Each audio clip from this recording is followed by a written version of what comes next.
Welcome to Unlocking Moves, where we're going to cover the key decision points and pivotal moments that really change the trajectory of successful entrepreneurs and leaders. And I want to hear their real life stories, not just the glory stories, but also the gory stories. Because as I like to say, the bigger the shit show, the bigger the lesson.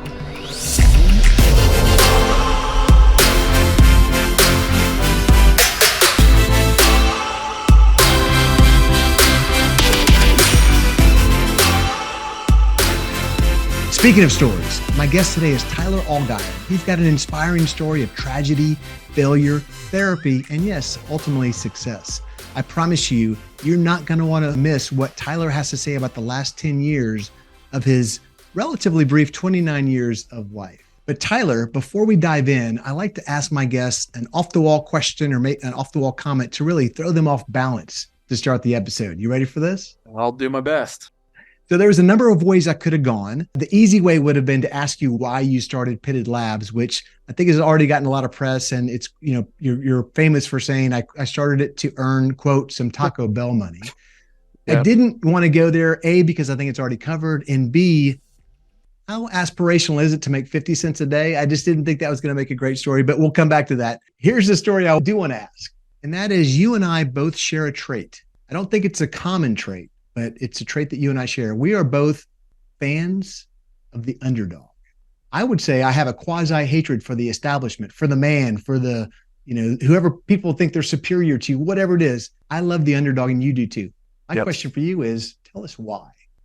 I've been in a lot of circumstance in my life. And let me first preface by saying I by no means lived an unprivileged life. I'm very grateful and blessed for the childhood that I had and the family that I had growing up in. But I felt that despite my best efforts and the people that I was close to, despite their best efforts, were not given opportunities that I felt I myself or they deserved, despite best intentions. And so with Pitted, you know, starting at 7 years ago, you know, I by no means was I qualified to start a company, to do what I did. Even today, that I have an immense amount of imposter syndrome. But if you look around myself and the team and the people that I brought with me and that have supported me, grit does have a tremendous amount of value. And I think that is often overlooked because it doesn't have a fancy aluminum seal on a diploma or carry some big weight to the name of the institution they came from or where they worked. Those things certainly help, and they're not without merit. But to myself personally, I haven't gone to a huge name school except for maybe 1 year of grad school, which thank my lucky stars I got in. My team is built of people who are full of grit. I couldn't tell you half of the educational experience that some of my team has. I'm not sure if they have degrees or what things they have like that, but the grit and the tenacity that comes from non-school, non-past work experience makes huge differences to people, and that's the underdog. I love it. And just for the listener's sake, you went to Utah Valley State, is that right? And also Utah Valley University. I bounced around. I went to 3 schools for undergrad. I went to Towson University in Baltimore, BYU, Idaho for a hot second, Utah Valley University for my last 2 years undergrad, and then University of Washington for grad school. So I'm very familiar with the transfer system of universities. Hey, before the portal was cool, you're in the portal. Yeah, but I was working it. Hey, so let me go back to the Taco Bell question. Any light you want to shed on that? Because it sounded like you wanted to talk about it. Yeah. When I say that I was unqualified to start a business, and we'll probably talk about this later, but I cannot overstate that enough. I was in school to be an accounting student. I was and still am a sucker for Taco Bell. I try to eat it less now, but something about Taco Bell at midnight sounds really good still. There was no master plan to the business. It was not part of a capstone project. It's literally sitting at the Taco Bell on campus thinking like, you know, be nice to afford this more than once every 3 weeks. And so my very first client that I had was paying literally $250 a month fixed. And I'm like, this is incredible. As a college student, like scraping by, like that is Taco Bell money. That means you're not dying this week. So that was a win. I didn't have to take a nap for lunch. Well, I will. I know that $250 goes a long flipping way at Taco Bell, so Sure that's maybe does. a lifetime supply of Taco Bell money. Yeah. I'm still waiting for the official Taco Bell sponsorship, but one day. Hey, man, this episode's been brought to you by Taco Bell. You didn't know that. We did it. Hey, if you guys haven't heard already, Tyler Allgaier is my guest today, and he's only 29 years old, but he's got a lifetime of experience. He's the founder of the Pitted Companies, which is a multi-million-dollar concern based in Utah that provides optimization, warehousing, and logistics and capital for companies that want to sell on Amazon, which is the world's biggest marketplace. And to date, they've done over $100 million in revenue on the Amazon system. And he started his career in public accounting after some challenges in his late teens, early 20s that we're definitely going to get into. Tyler, thank you so much for joining me today on Unlocking Moves. Of course. Thanks for having me. If you're just joining us on Unlocking Moves, today's episode is brought to you as usual by HireBetter, the strategic talent partner for growth-minded entrepreneurs everywhere. Tyler, as I said before, you've got a great story we're going to get deep today. I want to warn our listeners, we're going to get deep today. Where would you like to start? Well, it all started when I was born. No, I like to think about my life in my pre-18 life, 18 years old and post-18. Like I mentioned at the beginning of this recording, I don't take it for granted the privileged upbringing that I had. My dad, was able to pay for the things that we needed. We lived in a comfortable home, had a relatively strong family group. And for all intents and purposes, life was easy. And if you knew me before I was 18, I remember I did marching band and concert band, stuff like that in high school. And my band director told me one time that I have two egos, one in case the other fails. I was just happy-go-lucky. I didn't have a care for the world. I was maybe like a B- average student, slamming the Taco Bell right before basketball games. Things would naturally came easy to me, but like that was just the theme of my life. But hey, by the way, I think that's the theme of 90% of 17-year-old boys. So yeah, that is a good point. So I mean, I guess in that sense, I was a pretty stereotypical teenage boy. Infatuated with girls. Yeah, the whole nine yards. And but that changed pretty quickly for me. So like I said, I split my life in half from pre-18 and post-18. When I was a senior in high school, we found out as a family that my dad had stage 4 colon cancer. We found out, I believe, December of 2011. And it was so odd to me because I saw him as somebody who, not in great shape by any means. He worked at an office, did a lot of office hours, but, you're more normal, just like American unhealthy. So he got tested, and I remember, my mom sat me and my 3 younger siblings down in the living room one day and said, hey, we got tests back and dad has stage 4 colon cancer. They didn't say it by any means. There was lots of tears and being sad. I remember vividly not really feeling a whole lot, honestly. I see my dad. He seems fine. He seems the way I've always seen him. But now you're saying he has this really serious thing. So anyway, that was December of 2011. Fast forward 9 months, he passed away in September of 2012. That was, obviously a really difficult time for myself, my 3 younger siblings. My youngest sibling is my sister, and she was, I believe, 6 or so years old at the time. Oh, wow. And my dad was 42, I believe, when he passed away, and I was 18. And that was really difficult. I had graduated from high school in May prior to September, went to college, and the last few months of his life, I was coming home on weekends just to see him, wither away. And in most cases, he was just sleeping. He didn't have the energy to talk. And so that was really difficult for me and my family. But from that experience, I am grateful for it immensely in a number of ways. But in relation to my career and who I am today, that was such a pivotal moment. It made me shed very quickly this just nonchalant, happy-go-lucky, there's nothing wrong that could ever happen in life, pre-18-year-old Tyler that had, for all intents and purposes, no struggles in life. And so I'm grateful for that in a sad and kind of harrowing way. I think that was the beginning of my transformation journey. There are a few things after that, and I'm not sure how much more you want me to go in the story and tell the details. My dad passed away, like I said, in September of 2012. 9 months later, so I was raised in the LDS Mormon church. 9 months later, I went on a church mission, which typically lasts 2 years. I was sent to a country called Kosovo, which is just north of Greece, a very depressing, war-torn area. There's a Serbian-Kosovo war in the late 90s. And that was really difficult for me. I was by myself with basically 3 other Americans. I didn't speak Albanian hardly. Sent to this middle of nowhere place where all I could do is email my family once a week and call my mom twice a year. Went through a lot of really difficult emotional health out there, emotional health issues. Let me stop you just for a moment. So Yeah. September of 12, your father passed. When did you go on the mission? Yeah, July of 2013 is when I left. Okay, so 9 months later, and I think we shared this earlier. My father passed now, I guess 14 years ago, but I was 40, 2 or 3 years old at the time, so slightly different stage in life. But I do know how much of an impact it is to lose one of your parents, and what just a life change that is for so many reasons. You're next in line. You feel guilty. You feel like you were, a young, egotistical young man, and all of a sudden your dad's gone. So I know there's a lot of turmoil for you, and you haven't processed that yet, I'm guessing. And you're in your first year of college, so there's a lot going on there. And then you go to flipping Kosovo by yourself. I can only imagine what you're struggling with. Tell me a little bit about that. Yeah. I definitely did not have time to cope at all. My family is not one where we talked a lot about our emotions. I think that came from us taking for granted how relatively easy our lives were. Certainly me and my siblings as kids.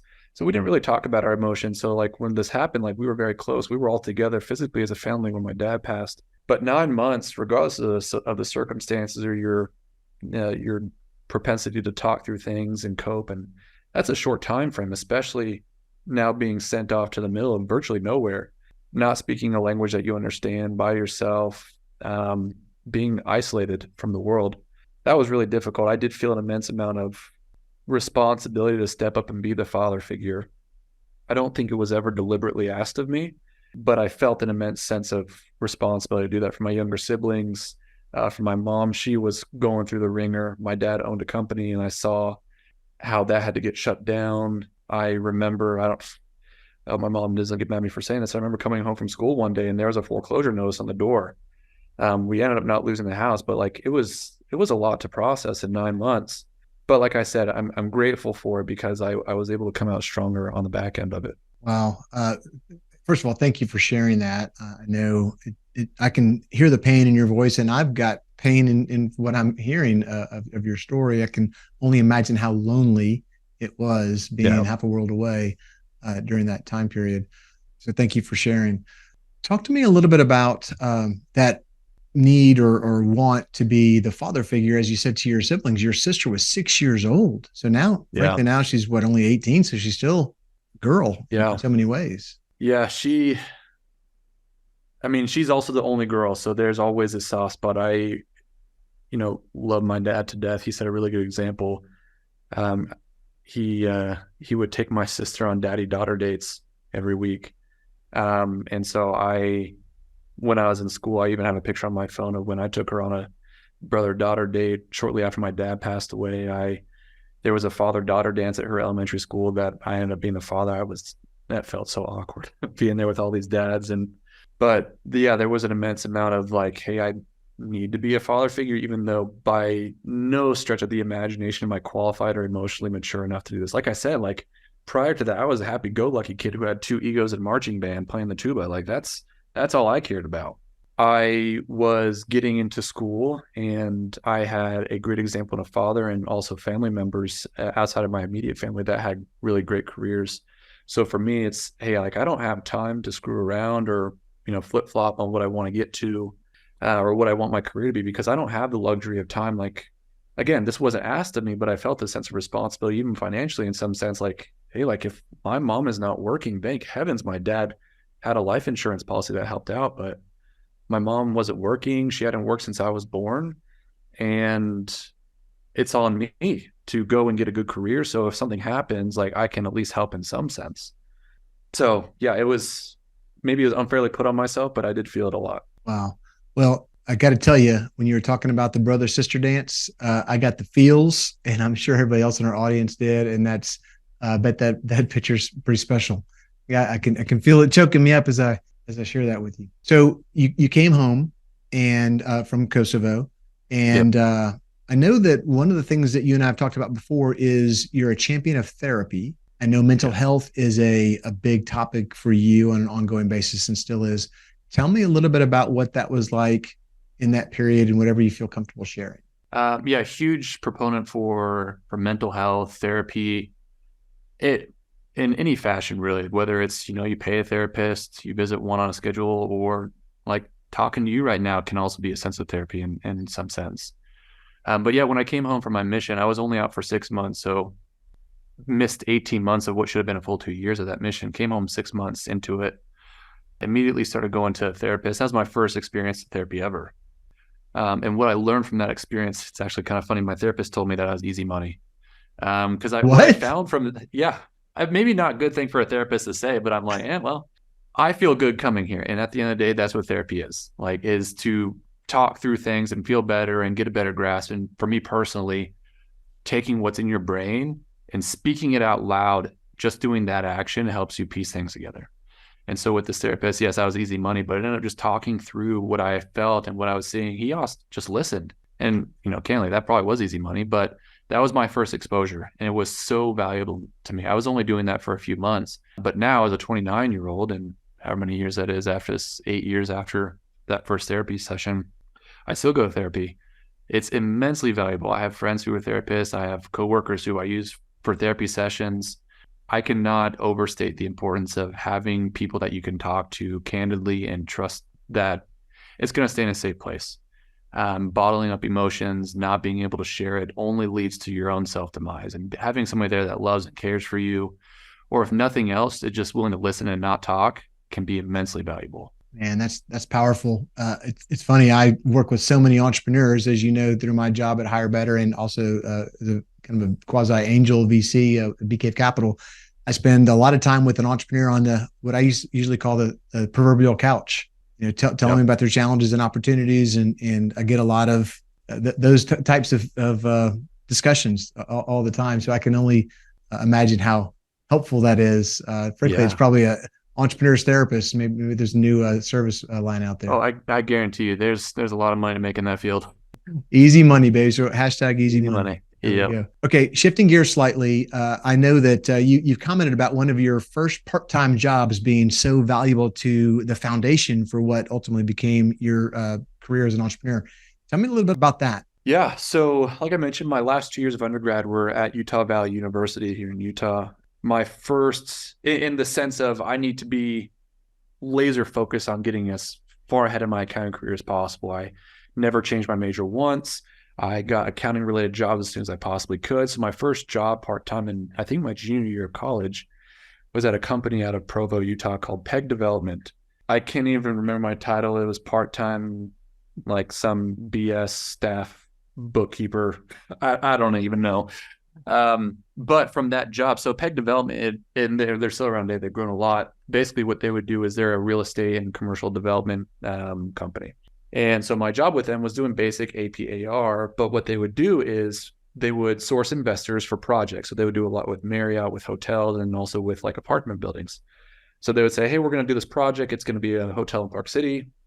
We're going to create this entity structure. We're going to bring investors into it. We're going to manage the whole project. And so basically what that was is, because I was this lowly staff part-time accountant, bookkeeper, quasi, I don't know anything, I was in charge of helping create the tax IDs with the IRS. So it started with that. I learned, that is the most basic building blocks of a company, getting a tax ID, and then running the QuickBooks and running AP/AR on a very basic level. So, but I did that for dozens of different companies because they have all these different investor entities. And I also was very close with the controller and the rest of the accounting team, and they had a really good open door policy. So I learned a ton from that job. And looking back from my other jobs, maybe barring my one-ish year of public accounting, I took so much from that. Like, okay, well, now I know how to run books to a degree. I know how to create an EIN. I know how to generally hacksaw my way through creating a business. So it was immensely valuable. And you know how to communicate with and presumably reach out to investors to raise capital. Yep. pretty important. Oh man, I would always try and meet and take lunch with the bigwigs at the office. Bless their heart, they took me up on it, but I can only imagine the kind of dumb questions I asked them. But yeah, it was a great experience. Awesome. I like to shout out my mentors and coaches when I have the opportunity. Is there anybody at Peg Development you want to shout out and say thank you? Lindsay Talbot, she was the control at the time. I learned a lot from how she operated, and I still, in a digital world that we live in today, for some reason, which is still logically beyond me, I still have paper files of some accounting files because that's how she always did it. So shout out Lindsay Talbot. Lizzie Talbot. All right, perfect. We'll maybe tag her in our LinkedIn post or something. So let's shift gears. I'd like to talk a little bit about what Pitted Labs and Pitted Companies does. I know I introduced you as Pitted Companies. Behind you is it says Pitted Labs. I know there's 3 or 4 companies that all are intertwined. Tell me a little bit about what you guys do. Yeah. So Pitted Labs is the e-commerce consulting brand management think tank of the Pitted company. So like you mentioned, we support, help grow, strategize for brands primarily on Amazon. It's a beast of a platform, largest in the world, but we also support brands in other ecosystems, Walmart, Alibaba, stuff like that. That's the oldest company. I started that a little over 7 years ago. 2 other companies in the Pitted ecosystem follow the same naming convention, Pitted Logistics, which, as the name implies, started that a couple of years ago, is our fulfillment center. You can't have e-commerce without storing and shipping stuff, to put it super simply. So we started a fulfillment company a couple of years ago called Pitted Logistics. The third is Pitted Ventures. So with Pitted Labs, doing the consulting, working, getting in the trenches with these brands and the executives and everybody in between, Pitted Logistics, moving the packages, storing, all the Amazon prep, things like that. What we often found is we can come up with the coolest strategies. We can do everything we can on the back end, but at the end of the day, you need money to do these things for us and for the brands. So Pitted Ventures is a CPG, consumer products focused venture fund to help strategically provide capital to brands that we work with to help them achieve the goals that we're allowing them to do on the other companies. Awesome. As a sidebar, we need to get you introduced to the folks at SKU here in Austin. We do a lot of CPG companies. There's a accelerator track here in Austin and across the country, actually. So I'd love to introduce you to those guys if you haven't. Yeah, I love Austin. Great CPG community over there. Tyler, with some of the companies that you work with, you get to choose who you work with. You don't want to work with somebody who's not going to be successful. What are some of the key attributes that you look for in an entrepreneur before you decide to invest time or capital? I wish I had a science for this, but I've learned that a lot of things in the entrepreneurial world, it's more art than science. So what I've learned is 2 things, confidence and commitment. For me, as the hiring manager, or in some sense partners with people that I bring into either any of my companies or people that I work with, I need to have confidence and commitment from them. Same goes to us, the brands that we work with. Confidence that they are willing to do virtually whatever it takes to succeed. A part of our mission is a relentless pursuit of excellence. I need to have confidence that they're going to live up to that. Entrepreneurs and people doing what we're doing, you can't be a 9 to 5. You need to be a 9 to 5 and then 5 to 9, and then everything in between occasionally. And then commitment. There is, and we'll talk about this in a little bit, this idea of an Instagram entrepreneur is such an exciting, intoxicating idea to see the guy on Instagram leaning on the hood of his Lamborghini, throwing up all the Gucci watches, swag like that. And great, that's awesome. But there's so much behind that. And if you are not committed and work through the grit and the sucky parts of being an entrepreneur, then nothing else matters. So confidence and commitment are what I look for. It's funny, when you started telling me about confidence, I was thinking their confidence, their confidence in themselves, and obviously their commitment. So I was thinking I'm a tuba player in the band that's very confident that I can get it done, and I'm committed to making all the Taco Bell money I can. So will you invest in me? Yeah.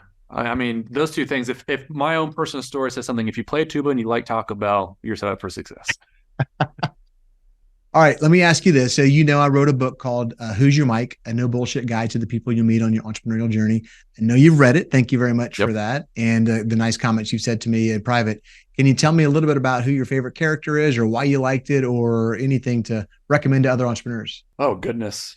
I mean, you talk about in the book, so I'm not saying this to scratch your back or brown nose, but you start like, this is not just another business book. Like, you can find heaven knows how many tens of thousands of those out there.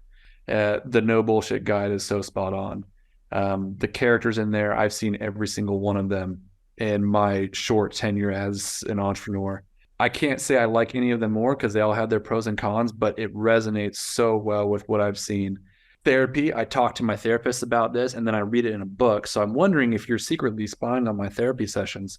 But Resume Ralph, I've seen, Bounce Around Betty, I've seen Harry the Hustler, I've seen The Mike, I've seen. So to the listeners, like you need to read this book because, like I said, I'm a huge proponent of therapy. Part of that is just getting your thoughts out there, but also in some instances, getting other people's feedback. If you have any of these, or even if you have none, I guarantee at some point you will have one, if not all of them. This is therapy in of itself because now you're hearing from Kurt and you can take his experience from other people. It's therapy in of that sense. Let Kurt talk to you through the words in the book. Man, I love it. I'm going to use that as a commercial, baby. Let's go. Got you. Awesome. Awesome. Well, at the end of the show, we always offer a quiz. So if you think you have any of the characters that are in Who's Your Mike, you can take this quiz and it'll highlight some of those characters might be. So thanks for that. Any new characters that you want to introduce? Any folks from your past that you're like, man, you got to have one of these guys or gals? Personal problem Polly is myself in a lot of situations. With my team, I tell them nothing is more lonely than being a solopreneur. There's an immense amount of weight that you carry on your shoulders that for HR, legal, personal, whatever reasons, you just can't be 100% open book to employees, which oftentimes, and certainly in my case, are also really good friends. So going back to the more lighthearted side, personal problem Polly, I know I can be that sometimes to my team. So we have a very special place for that in my company. I have a few really good friends that I work with, and there's a sauna in my basement, and that's where we have our therapy sessions. Be sauna. Nothing is more vulnerable than sweating to death and saying, all right, guys, this is what's going on. Let's talk about it. That's awesome. Have you watched Ted Lasso? Yes. Huge soccer fan. Love Ted Lasso. So are these the Diamond Dogs we're talking about here? Yes, we are the Diamond Dogs. That's awesome. Yeah. All right. So let me shift gears here for a second. I want to talk about, as you know, the name of the show is called Unlocking Moves, where we try to uncover that key pivotal moment or decision point or points that really unlock the success of the entrepreneur. I'd love to talk a little bit about what yours or maybe multiple moves might be. And I know we've probably covered a little bit of them, but tell us what some of those moves might be. The three big ones that I can think of, and then I'll touch on each of them in more detail. The first is, it's before I even had a company, but I didn't choose it certainly, but my dad's passing. That was a pivotal move for me, like I mentioned, pre-18-year-old Tyler to 18-year-old Tyler, vastly different. That I think everybody has a story that will bring you to your knees out of sorrow and sadness. That was my story. So obviously not chosen, but that was a pivotal move for me. I don't want anybody to seek that out, obviously, but that was a pivotal move for myself. The second was my decision to leave my short tenure in public accounting after 9-12 months or so to risk it all. Keep in mind, I was an accountant, the most risk-averse, socially net people you will find on the planet, and then said, I'm going to go do this thing by myself that is the epitome of career uncertainty, and who knows if it'll work. That was a pivotal moment for myself. And then the third is something that we're actually going through actively right now. We're in a scaling process as a group of companies. No longer is it enough to say hey, let's just do our best. We're gotten to a point financially and maturity wise where we can start bringing in higher paid, higher quality, tenured talent to our company. That in and of itself requires a lot of change, and it's going to help us mature a lot. So those are probably the three biggest unlocking moves I've had. It's funny you said that. Well, first of all, coming back to some of the other points, very salient, and I can absolutely appreciate how they changed you and your trajectory. The last point on one of the reasons I called it unlocking moves is because I think it's Vern Harnish that talks about key hires you can make to really unlock your success. And obviously that's what HireBetter does, and what I do in my spare time, if you will, is I love finding those key hires that can really change your trajectory. So I know exactly where you are and appreciate where you are. So shifting gears again, I like to consider myself the listener's advocate. And as if I have Tyler Allgaier here in a one-on-one situation, what would I ask him? I had one canned. I've come up with another one in the meantime. So I'm going to ask you both. So you used the term Instagram entrepreneur earlier.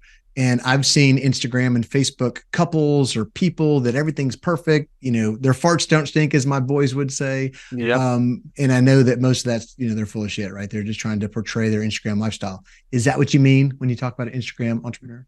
That is what I mean. There's a little more to it that I'll add.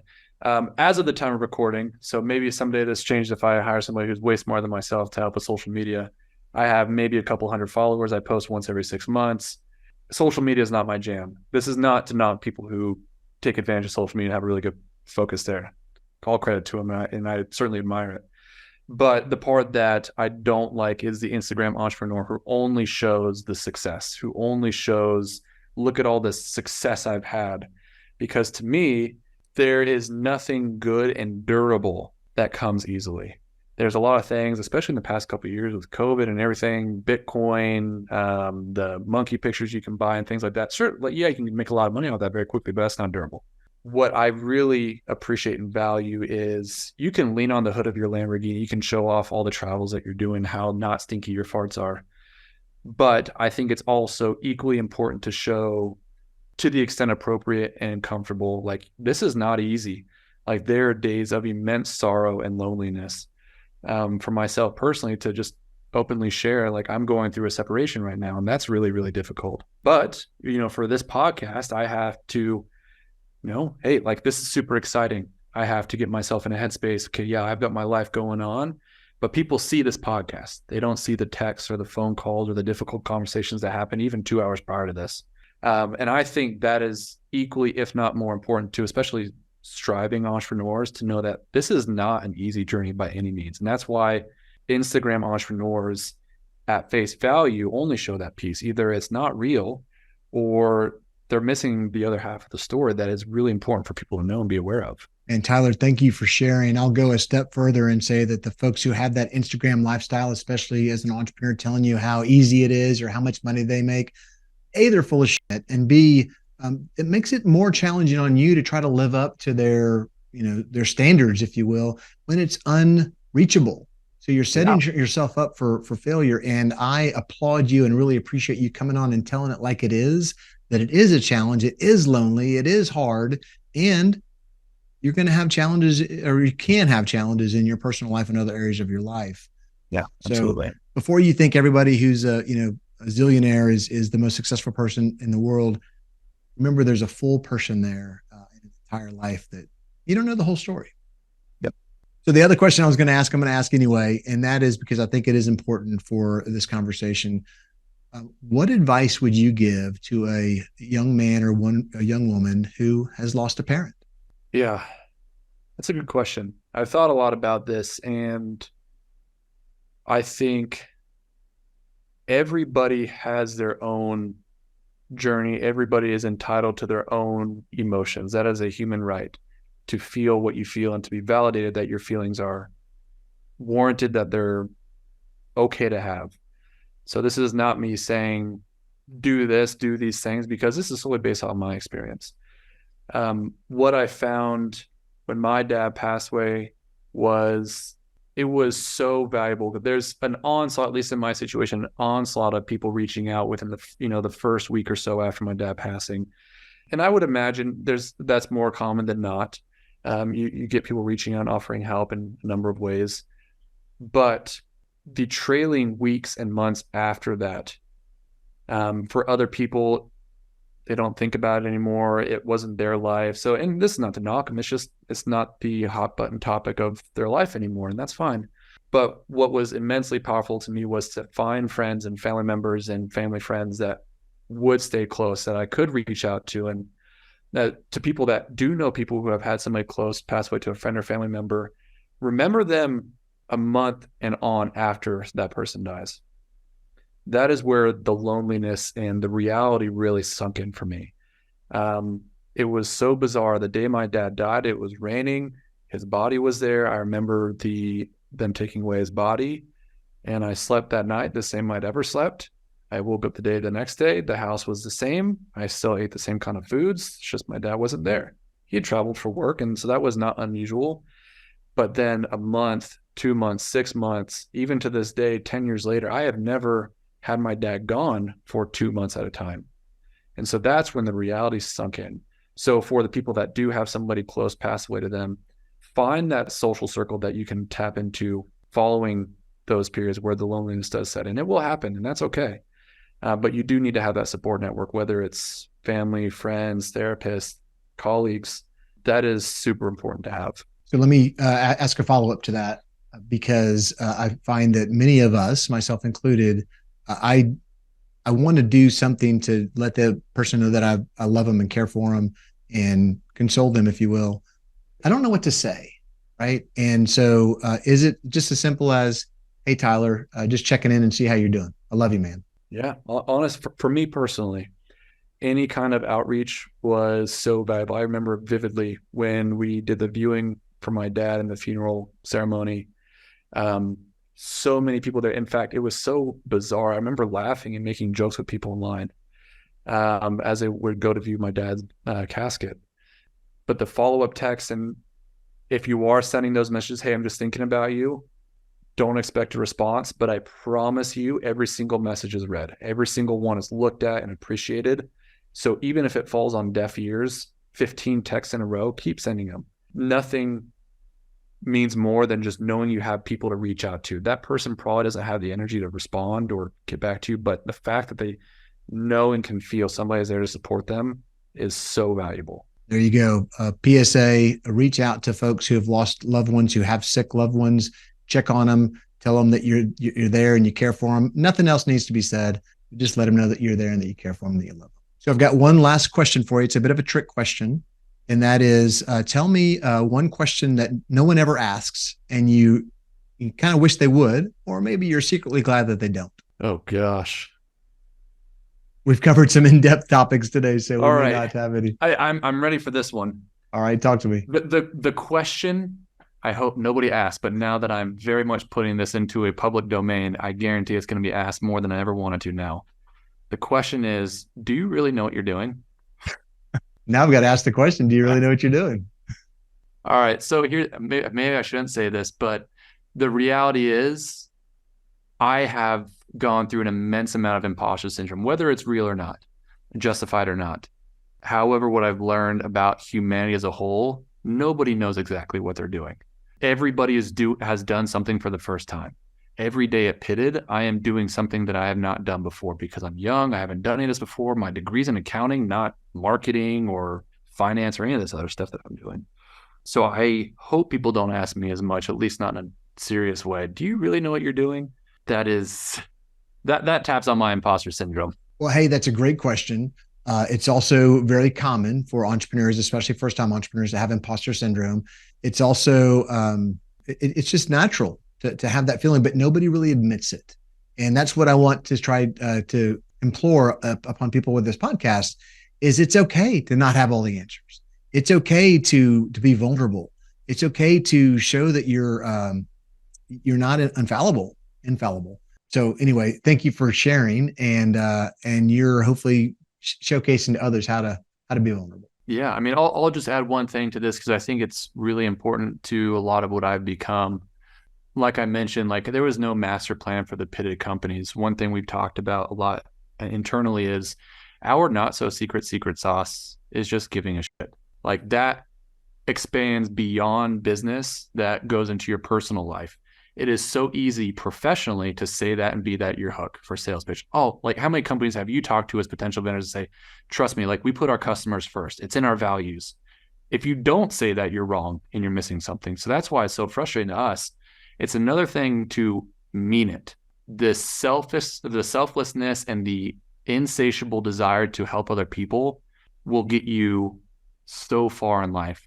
Based on that concept and that belief alone, I can say without a doubt in my mind that is what has built multi-million dollars worth of revenue at the Pitted companies, is just giving a shit and actually meaning it. Man, that's a profound statement right there. We give a shit. And that's, it's so true. If you work with somebody who does, it makes a difference. So Tyler, where can we learn more about you or the Pitted companies?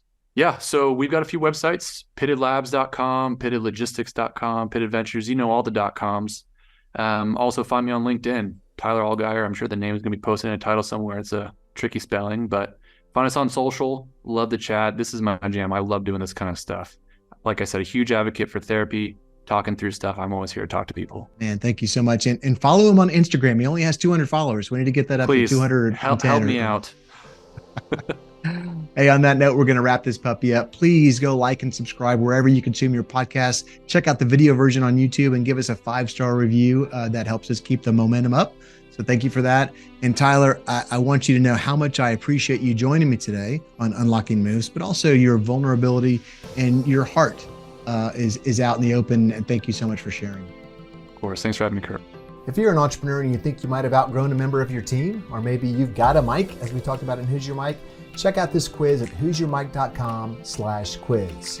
That's who'syourmic.com/quiz.